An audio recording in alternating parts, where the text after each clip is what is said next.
Hello, everyone. I'm Bianca Muniz, and I'm so honored to be hosting this community conversation about GYN cancer. I'm a three-time cancer survivor with the TP53 mutation, and my first diagnosis was at 11 years old with ovarian cancer. Finding my cancer was an accident. I was actually at the doctor's office getting an x-ray on my knees when my mom noticed that my stomach was distended.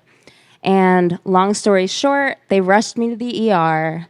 3 days later, I had my first major surgery where they removed my ovary, tried to take out as much of the cancer as they could, and 6 months of chemo, and then I was considered NED.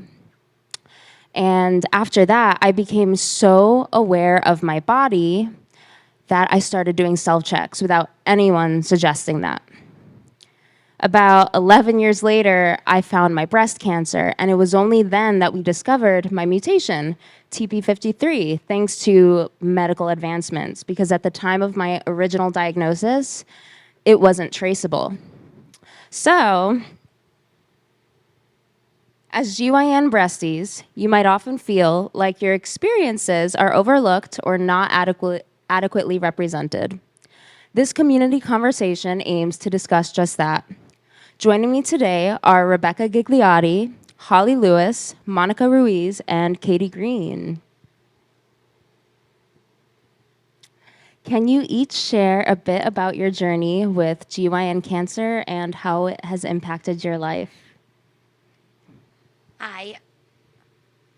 Hi, my name is Rebecca Gigliotti. I was diagnosed with adenocarcinoma of the cervix 2 years ago at 28 years old. I found out that I had cancer by a huge, I don't want to say mistake, but I wasn't looking for it. I saw a New Girl episode that said that your egg reserve dropped by 90% at the age of 30. I was 28. I come from a big Italian family. I knew I wanted to be a mom. My sister just told me she was pregnant. I panicked, went to the gynecologist, asked them, how many eggs do I have, not knowing anything about anything. And she said, we don't really test for that right now, but you're due for a pap smear in 8 months. Do you want me to step out and see if insurance will let me do it early? She did it early, and then, long story short, after a couple of misdiagnoses, they found my tumor that was on my cervix. Because of my age and because of my want to be a mother, I did not choose the hysterectomy route, which put me and is continuing to put me at a higher chance of reoccurrence by so that's 17% chance of reoccurrence within the first 2 to 3 years, as opposed to 3% with the total hysterectomy. But for me, that just wasn't an option. So I got my cervix removed in April of 2022, and right now I continue to do maintenance procedures it was 4 months. It did just recently get moved to 6 months, where it's kind of like just a very, very invasive pap smear and biopsy, just to keep all of the margins clear. Thank you. Hi, everyone. My name is Monica Ruiz. So my diagnosis came in 2021. So I was a newlywed at the time, and I had gone into just a routine GYN visit, and I had already felt like a bulge in my belly. And I told my doctor it was COVID, so I had put on weight, but she's like, oh, you just need to lose weight. And I was like, okay. And then I went back home and I was experiencing a ton of pain with my period, like painful to the point where I could not move. I would have to call in sick to work. And finally, my partner said, like, no, this is not okay. We have to take you to the emergency room. So we went to the urgent care, and they did an ultrasound, and they found a large mass. And at the time, they thought it was a fibroid.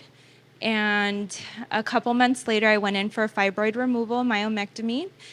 And during surgery, the doctor says, she stops the surgery and she's like, okay, this is not a fibroid. It's not behaving like a fibroid. We think it's a tumor.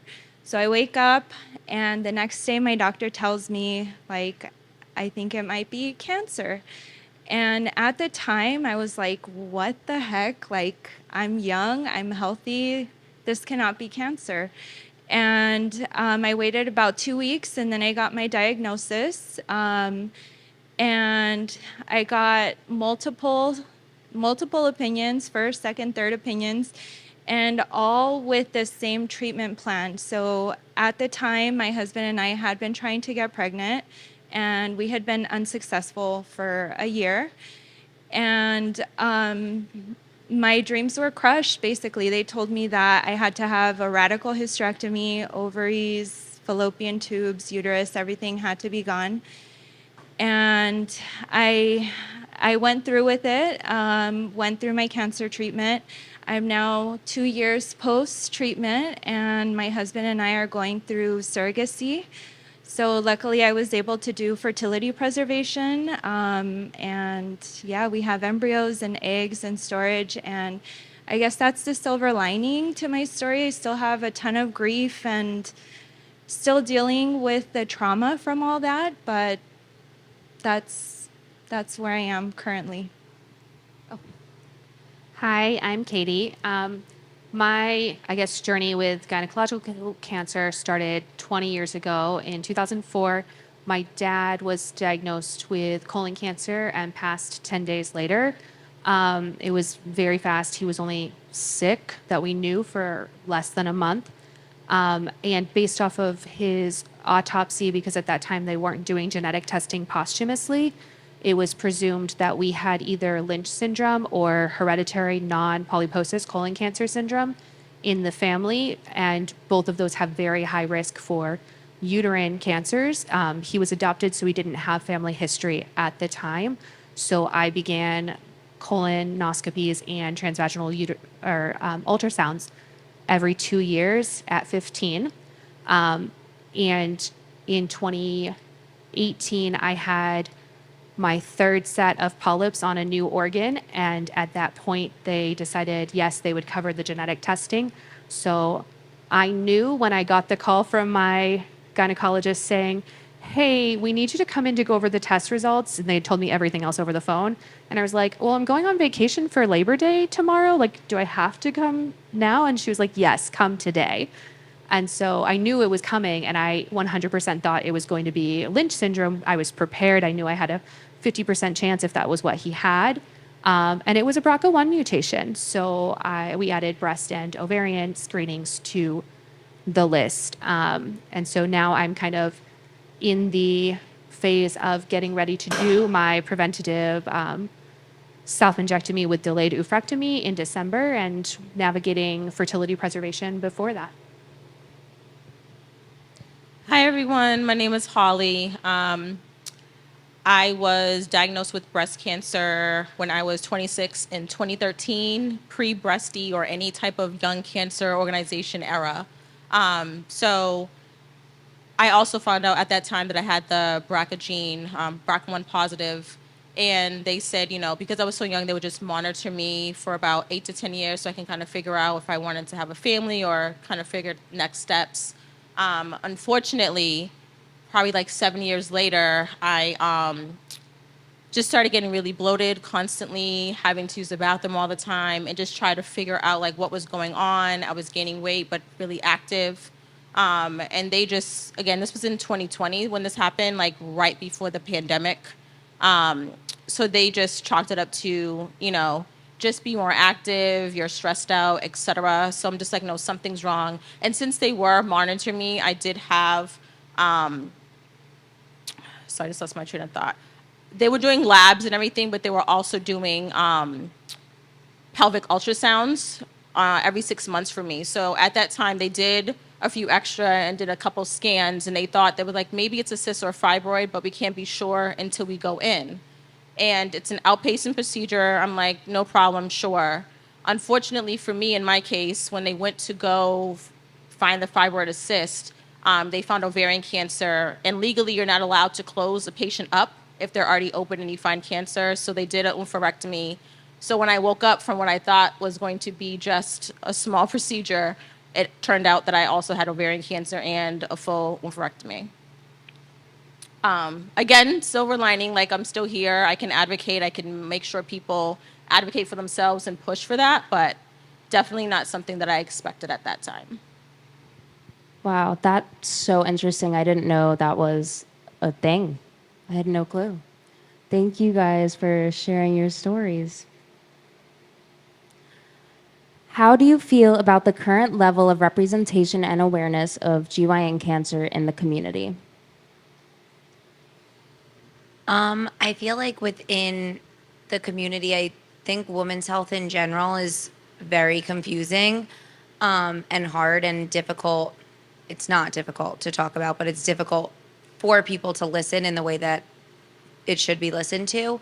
So I think with a lot of symptoms that come with GYN cancers, they're very easily explained away. Like you had a bad period, like you are like, your stress levels mess with your hormones. Like there's so many ways that you can explain away all of these symptoms to yourself and then also your doctors, and especially when you add, age as a component. So I don't feel like it's very easily represented because of women's health in general, but also because I think with GYN cancers, it's harder to talk about. No one wants to talk about the reconstruction of of your bladder to your reproductive system and vaginas and all that. Like it's not easily spoken about. So I think even if there's a lot of hurdles for GYN cancer to get over within the world, really, just because it is such a confusing topic and there are so many multifaceted levels of it. And I don't know if a lot of the world's community is honestly mature enough for it at this time, which is sad.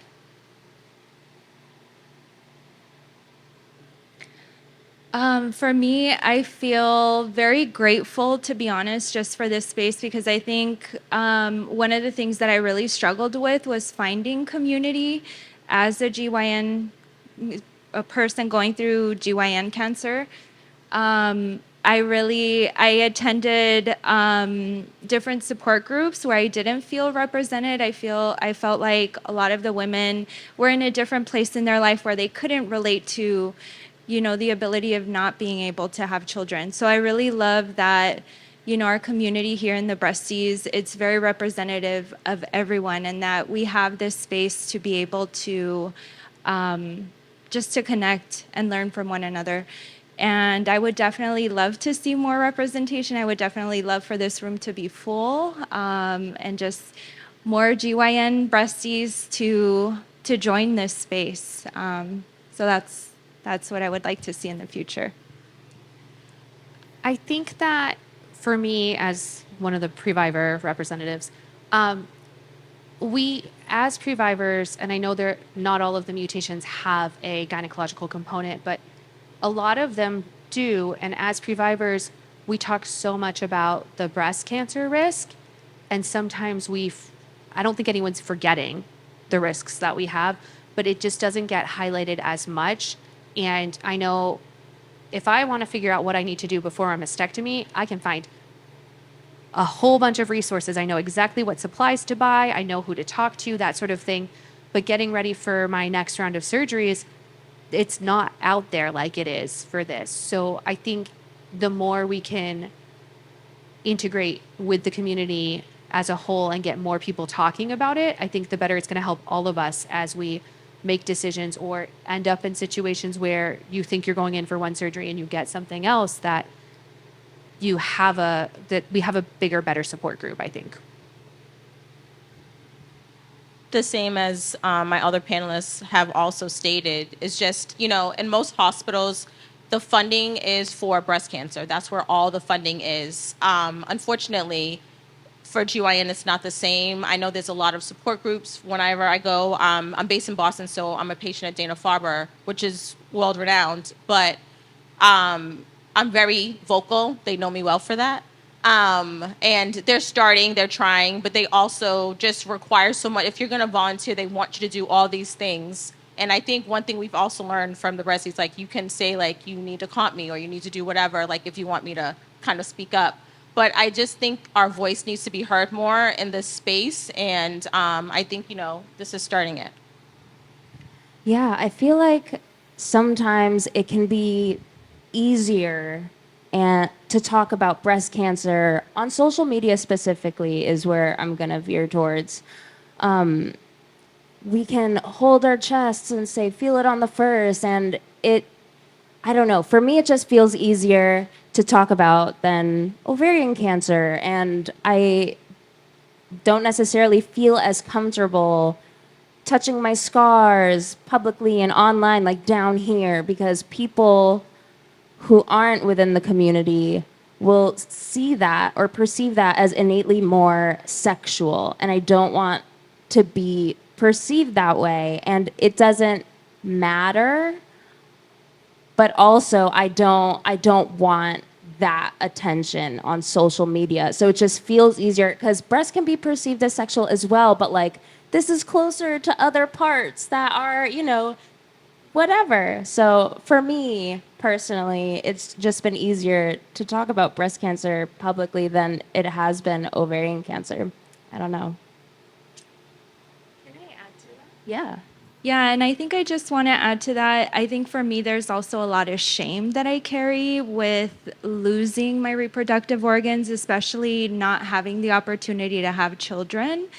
I feel like I failed sometimes as a woman because my body didn't give me that opportunity. So I think for me, also, I carry that shame, and it's hard for me to put my story out there sometimes because of that.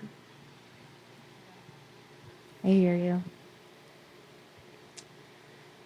What resources or organizations have been most helpful to you in navigating your journey with GYN cancer?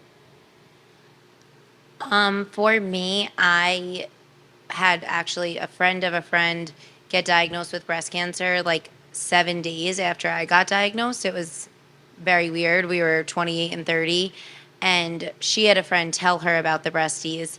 I didn't really, I mean, I did need it, but I didn't realize that I needed the breasties until probably about 6 months after I had my cervix removed in treatment.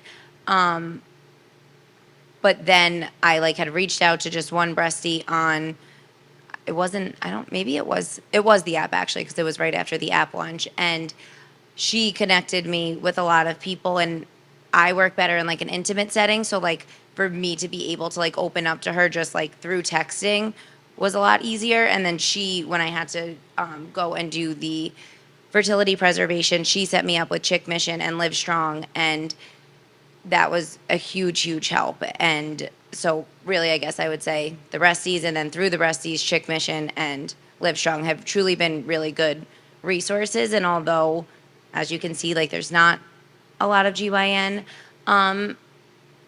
people who resonate in this room right now. For me, last year at camp, it was just like it. Not that it didn't matter, but I still felt very welcomed and very like I had such a wholesome, beautiful experience because it's about the age, it's about fertility. Like there's so many common factors in all of this, and just the fact that it's a really, really terrible thing to go through. So yes, like there are similarities that are helpful to be able to talk about, but for me, it was kind of just the whole sense of community around a cancer diagnosis or a previvor diagnosis or caregivers, just someone who've experienced all that cancer does take from you and taint when you're going through it. For me, some of the organizations that have really been extremely supportive during, cancer diagnosis, obviously the Breasties, but I also last year got to be part of Project Koru, which works with all different kinds of cancers, and we got to go on a trip to Mexico for 1 week, and I actually met a Breastie there who told me about the Breasties, and I came to camp last year, and that was actually my first Breasties event ever, and it was amazing, so life-changing. I got to meet Rebecca. And also another organization that has really been awesome is the Dear Jack Foundation. And I think what's really special about Dear Jack is that they have a retreat called Breathe Now, because cancer doesn't just impact the person, it impacts relationships. And that Breathe Now retreat is for, the survivor and their partner. And it's just very eye-opening, because I think that has been one of the biggest impacts after my diagnosis, is just the change in my relationship with my partner.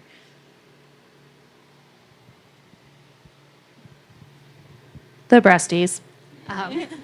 Shameless plug. We do have, in the virtual meetups, we do have a Gyne group that meets up once a month. Our next one is next Wednesday, 8 p.m. on Zoom. See you all there.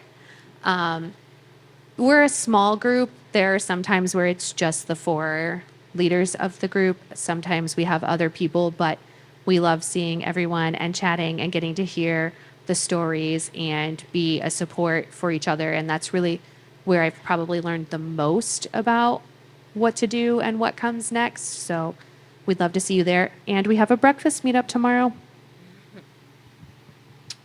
Everything that they all just said. Perfect. How have you advocated for yourself as someone impacted by GYN cancer? For me, I really didn't until I did meet my first breastie, and then I think it was once I like accepted that this was that this happened and like this was my new life. I found it easier to actually like write everything down, like just and not even write, like just like it didn't even make sense. Like I have not even been through all the documents. But then through her and through the breasties, like they took the piece and it did get it was in the peak, and for me that was a very big step because like publicly, I hadn't really not said I had cancer, but not really. Like it wasn't on my social media. It wasn't something that had a big presence. Like, there would be things here and there, but just not everyone really fully knew. So once I was able to, write the article and the article got out and it was on my Instagram, that really like allowed me to just kind of open up different things. And I've had so many people reach out, not necessarily who are in similar situations, but who have lost a loved one from it or who just, were experiencing some type of pain and now are going to go and get a pap smear, like things like that. So I wouldn't say I'm very far along in the advocating journey, but I am excited, to learn more about it and to get more tools to be able to better advocate for myself and just for the community in general. I felt like I had to advocate for myself from the beginning. In appointments, I almost felt like there was me, like the cancer person, and there was me, the advocate. And like she was feeling the pain, but I was the one that was fighting.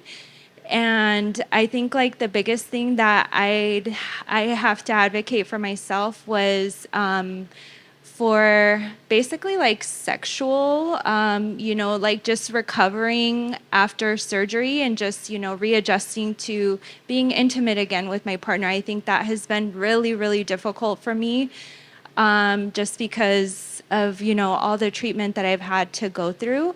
And it's been really hard just because I haven't been getting answers, as much as I push my doctor.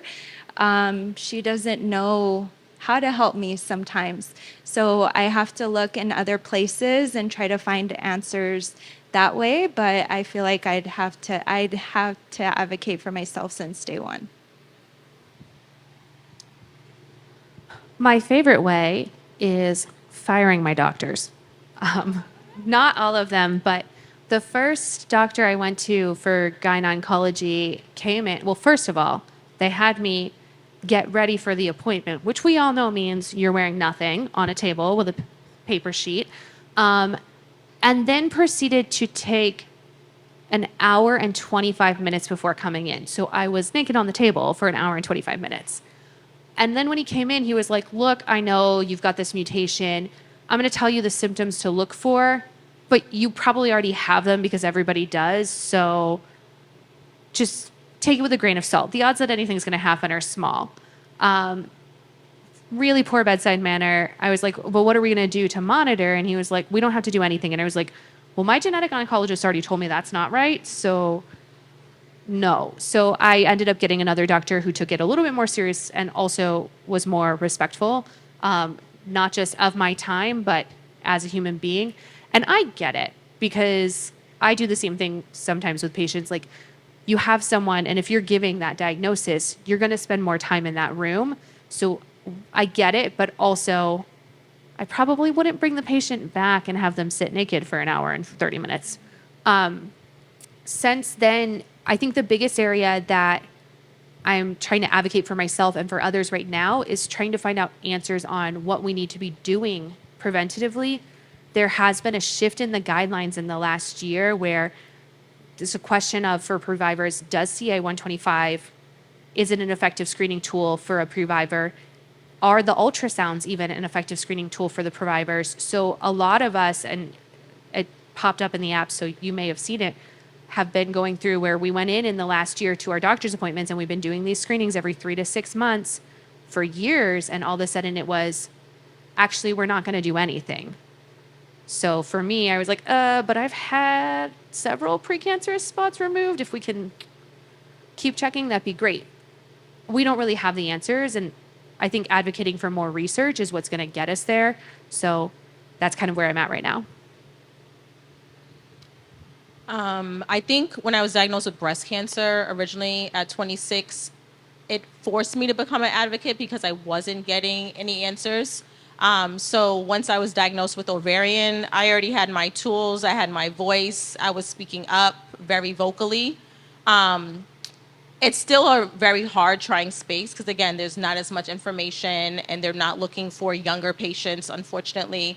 But it happens. So just speaking up is just my thing now, and just making sure that people have the information that, yes, it can happen to you before you're 40, before you're 50, before you're 60. It can happen to you at 32, at 11, so just making sure whatever you feel that's not natural for your body, because you know your body the best, speak up.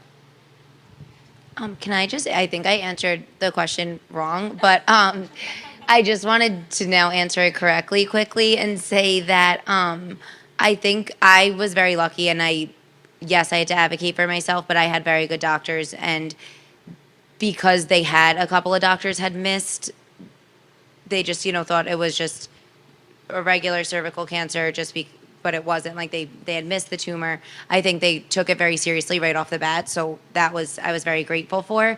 But for me, I knew what my priorities were. And I think when you go through something like this and get a diagnosis, you have to, I think something that would be very beneficial is to know what you want. Like I knew that I wanted to try to be a mom. And yes, that has gotten, tainted, and it probably is not going to happen in a natural way. But I gave it my best shot, and I wouldn't have been able to if I didn't know that is what I wanted, because it was not the course of treatment. The course of treatment is a hysterectomy. I chose not to do that. And I just think knowing what you really want, yes, like we have to worry about all the different risks and everything, but it is still your life. So like figure out exactly what it is that you see in your future, and don't necessarily just give up on that. It might still not happen. For Monica, she's not going to get to be able to do that. For me, I'm probably not going to be able to, but we gave it our best shot, and we have all of the information, and we were able to, do the fertility preservation and things like that because we knew what we wanted. So I just think that's important. Yeah, I mean, I had a slightly different experience because I was so young when I was diagnosed, but my parents tried to hide it from me for a while, and I'm so grateful, not that it was hidden from me, because I knew obviously something was going on, but I had my mom to advocate for me. I didn't know until the past 2 years that I actually had metastatic ovarian cancer and had metastasized to my entire abdomen, and the doctors wanted to give me a full-on hysterectomy at 11 before I had ever gone through puberty, which would have completely stunted my growth. So my mom advocated for me to keep one of my ovaries, to not take everything out. Take as much cancer as you can, take what you need, but do not stunt her growth. Give her chemo, give her whatever, make sure it's gone, but like, don't take away her entire future before she gets to choose what she wants. And now that I do know everything and I can make my own decisions, I know I have this mutation. I know I need annual full body scans and like every test in the books, but for some reason, it is near impossible to get a freaking OBGYN or GYN appointment to get my scans. I don't think I had one last year. There'll be times where I'll go 2 years without seeing someone for these necessary scans and pap smears and ultrasounds and whatever.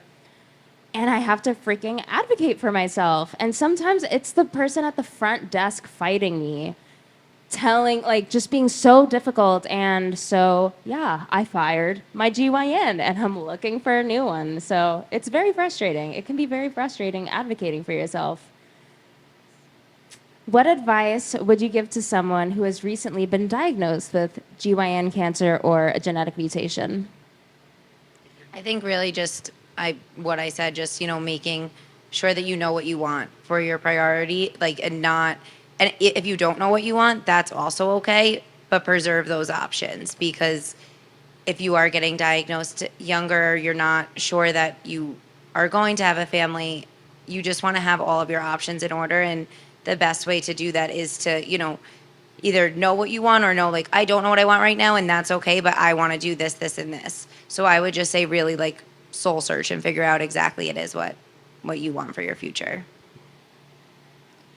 I think for me, it kind of just piggybacks on what Rebecca said. I would say just get multiple opinions, because the first opinion that I got was not the best one. So that's what I would say, and also just connect with other people, because this journey is very, very hard to do alone, and nobody deserves to do it alone. So find your people. I think the biggest advice I have is don't be afraid to ask questions and find out what your options are. So for me, we know now that my dad's sister did pass at 37 from ovarian cancer. So all of a sudden, with that new piece of information, it became, well, then we need to do your preventative surgeries 35 hard deadline. And I'm 35 right now. So, and when that shift happened from it being like, oh, it's going to happen when I'm 40 to 35, I was like, oh, I thought I'd have time. And I knew that, if you have a diagnosis, there is fertility preservation potentially, and there's different organizations that can help with that. But I didn't know that we have options as previvors. And I recently learned that my insurance, not every insurance, so you have to ask, but my insurance does cover, because the preventative self-injectomy, oophorectomy is considered medically necessary and it will put me into medical infertility.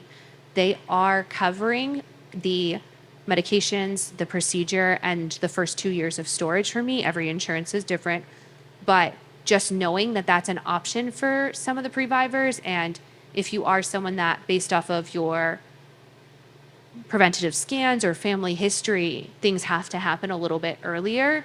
I think having that knowledge and asking, like, what other options are there for me? Do I need to do the surgery, or is some of this emerging blood work research that's coming out going to be a change for me? I think just don't be afraid to ask, like, what else is there?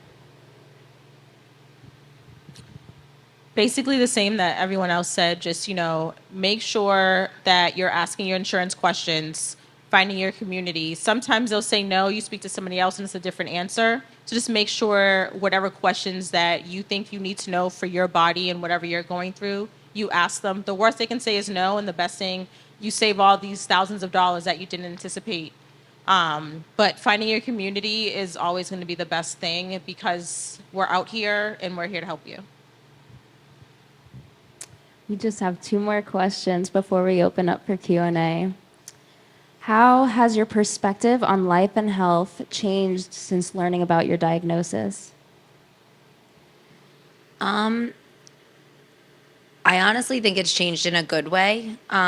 There's someone actually I forget which one of the panelists in the intimacy talk was saying, but I like everything is like an experience now. Like cooking dinner is an experience. Like I just feel like I appreciate, and I know that's such a cliche answer, but I appreciate life a lot more, but I also appreciate discomfort a lot more too. Like I'm so much more accepting of, okay, yeah, this day sucks and that's okay. This day sucks, tomorrow will be okay. And I think that is something that survivorship gave me, is just, it's like not a peace, but it's like I hopefully have already made it through, a very the worst imaginable time, and having that experience kind of like sometimes does make me take a deep breath and be like, okay, well, you can do a lot of things because you've already done a lot of hard things and you've made it through that. So it does kind of give me a sense of appreciation and peace for what is to come,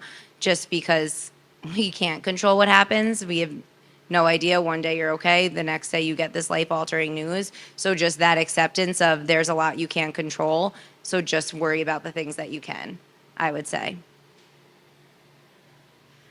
I'm working towards that. For me, I'm very cynical. It's made me very cynical. I used to be like a very happy-go-lucky person.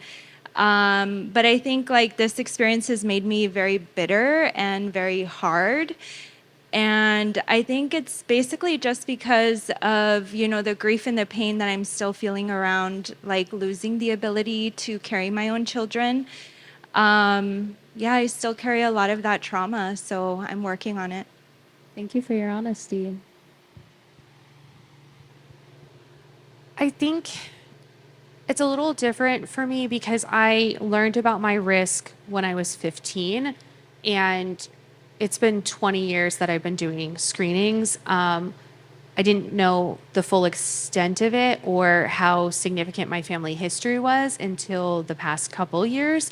And I do think at that point in the past few years, it's kind of hit me a little bit more in that now knowing that I'm getting closer to the age that my dad was when he was diagnosed and passed, that my aunt was when she was diagnosed and passed, with each screening and each atypical finding, like the anxiety raises, like, what if I'm not doing the preventative things fast enough? Or what if, you know, when they change the guidelines, we miss something? So I think that's the big change, but I'm also very grateful because of this. Like, I had no idea, even being in the medical field, how much medical research really could do, and having the opportunity to participate in that, it's been really eye-opening for me.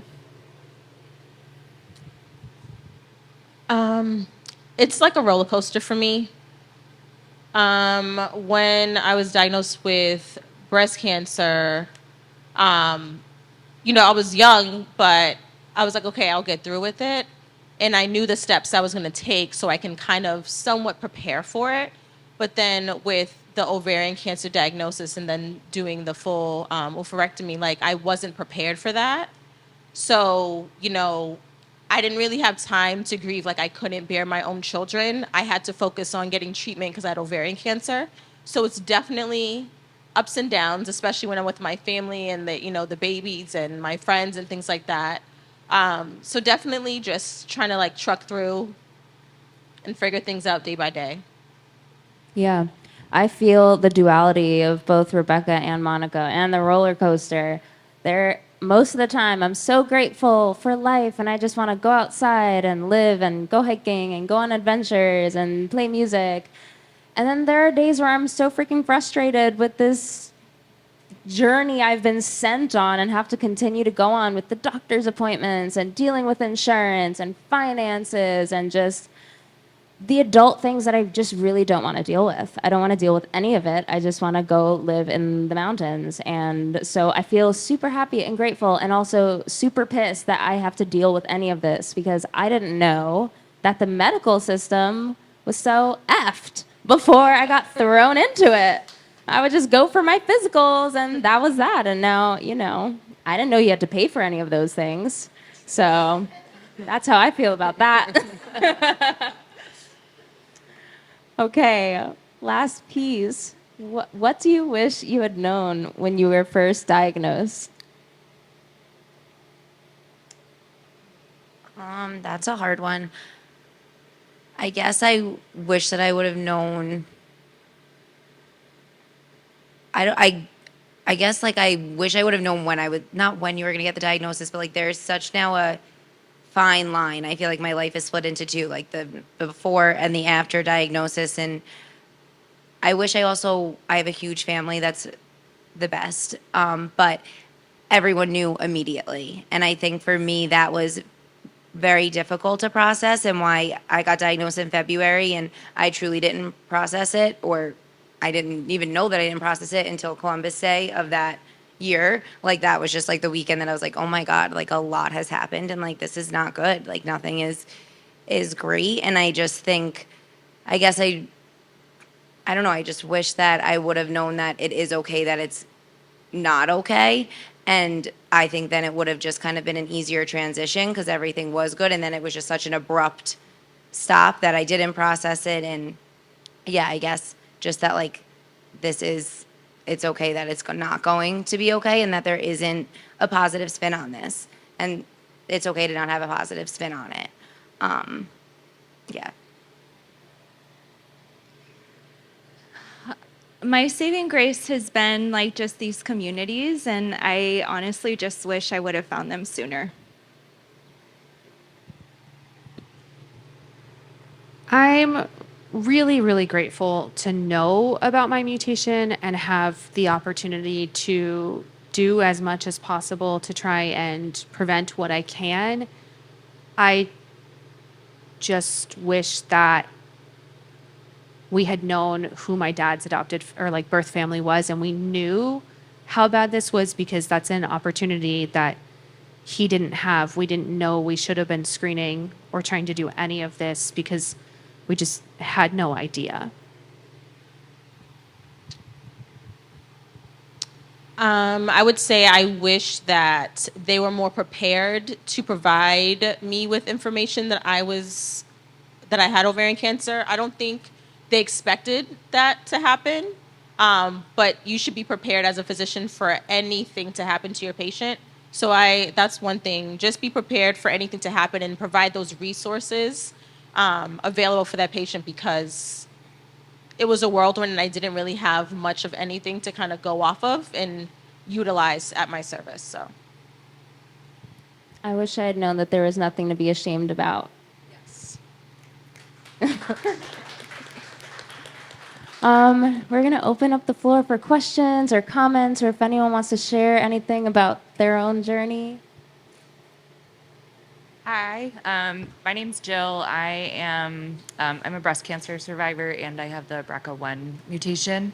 I'm 33, and I'm like not past breast cancer, but it's sort of in the rear view window at this point. It's been almost 6 years, and now I'm kind of like gut-wrenchingly terrified of my ovarian cancer risk. And I have asked several doctors, between like my gynecologist, my genetic oncologist, my breast oncologist, everybody I've asked, like, what should I be doing? And everybody, I think to something that Katie said, they're sort of like, well, nothing, just like check for bloating and, all of the things that happen every month if you get a regular period. So I guess I was just wondering if, I don't know what to advocate for myself, and I don't know if any of you up there have any suggestions or advice for what to advocate for or how to advocate for myself. Are you being monitored by any chance? No, but nobody's recommended like So anything. I would definitely push for that, Jill. I would just make sure pelvic ultrasounds was something that they provided for me as one of the monitoring steps. So maybe inquiring about that, since you mentioned you do carry the BRCA1 gene. So just make sure you ask for that. Thanks.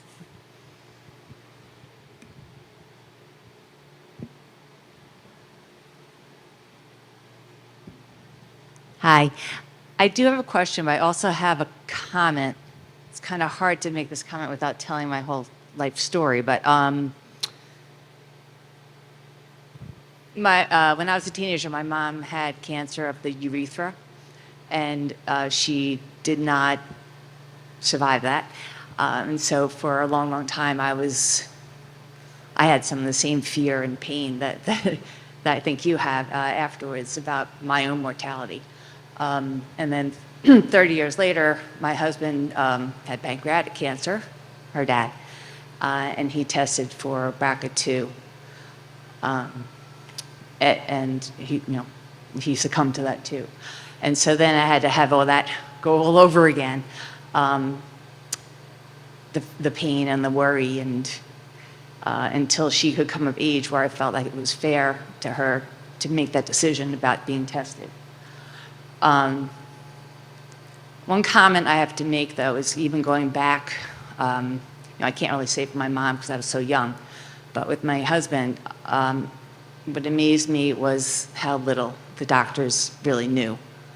So I say, as being an advocate, I think the best thing you can do is to keep talking. I think we as women tend to say, oh, tell us what to do, and we don't ask. I don't care if you ask the same question 5 or 10 times over, just keep asking it until you open up their eyes. But also, it was related to what you were just saying.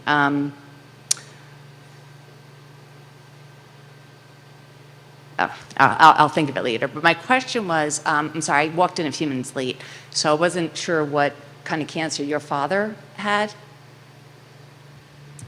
So my dad had colon cancer, and so we know about the BRCA1 mutation. There's a presumed second mutation because the colon, duodenal, gastric, and uterine and cervical cancers don't really fit the BRCA. There is some crossover with colon cancer and slight elevated risk with BRCA1, and so I'm being tested every 5 years genetically to find out, is there a new mutation, something else, because they presume there is, and based off of the precancerous polyps I've had, it's not fitting the BRCA profile entirely. Right. So I guess my question was, I don't know if in your journeys, if you've heard, is the urological system at all being considered like connected to the gynecological? And the reason I'm saying this also is I left out a couple of things. Sorry. My mother had cancer of the urethra. My older brother had glioblastoma, and he passed away 3 years ago. And my other brother has non-Hodgkin's lymphoma. And right now it's difficult to talk about genetic testing because I go to doctors and they say, well, that doesn't follow any genetic profile. One thing that I learned, because when mine finally got approved, they tried to deny it, and my doctor was like, well, there's a cash pay price for like $450, which sounds like a lot of money, don't get me wrong, but if it's a peace of mind thing and you can cover it, it may be worth doing the full genetic panel to see, is there something there that you don't know about? Yeah. Obviously, I'm not an oncologist, we're not. Right, but, that's okay. I was just wondering if you'd heard of it. Dr. Teplinsky is around somewhere, and she may be able to answer your questions. Sorry, I remember my comment too.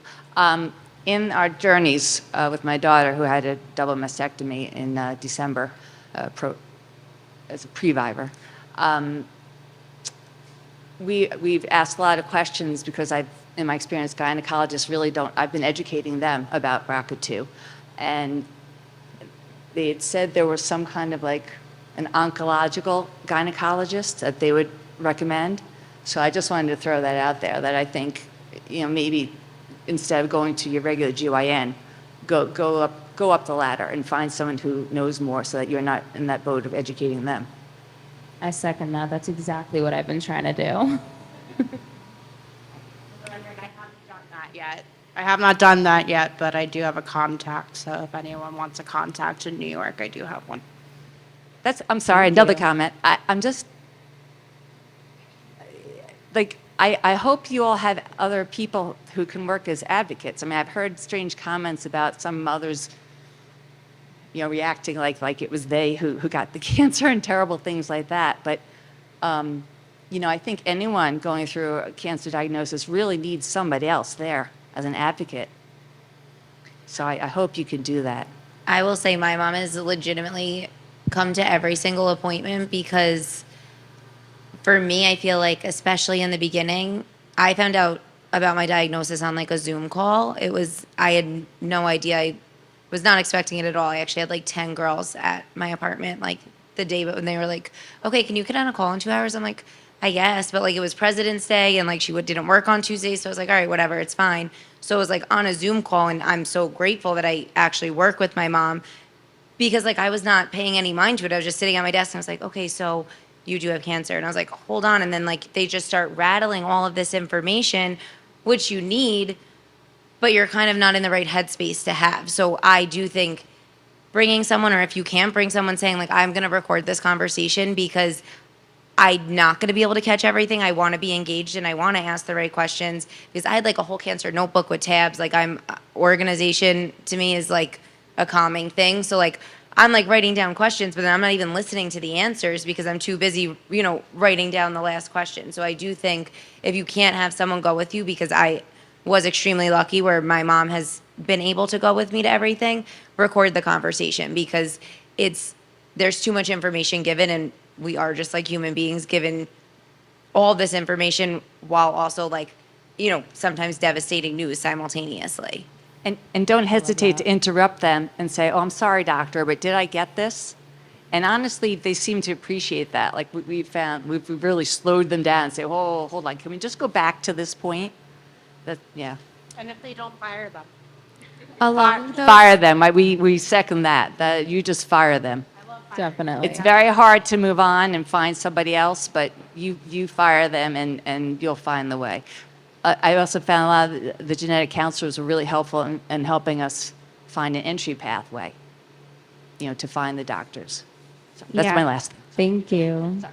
along those lines, if you do have somebody that you need to come to your appointments or help you or drive you, whatever it may be, just throwing it out there that they may be able to get FMLA coverage. My mom was able to get FMLA coverage to be my caregiver for different procedures. She's my designated driver for all procedures.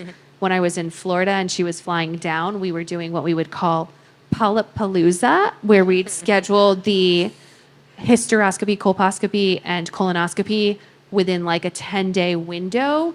0 out of 10 stars. Do not recommend like the post anesthesia, gas, bloating, all of it, and then turning around and doing like colonoscopy prep a week later.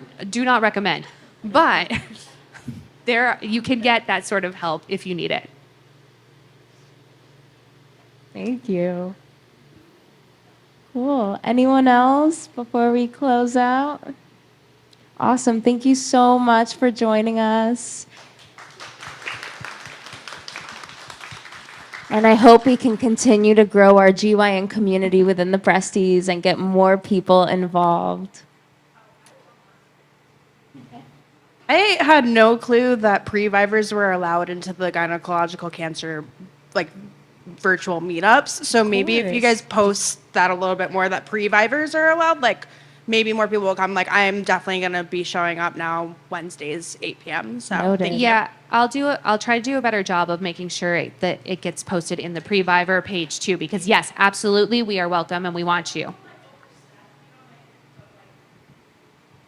That's a good tip. Thank you.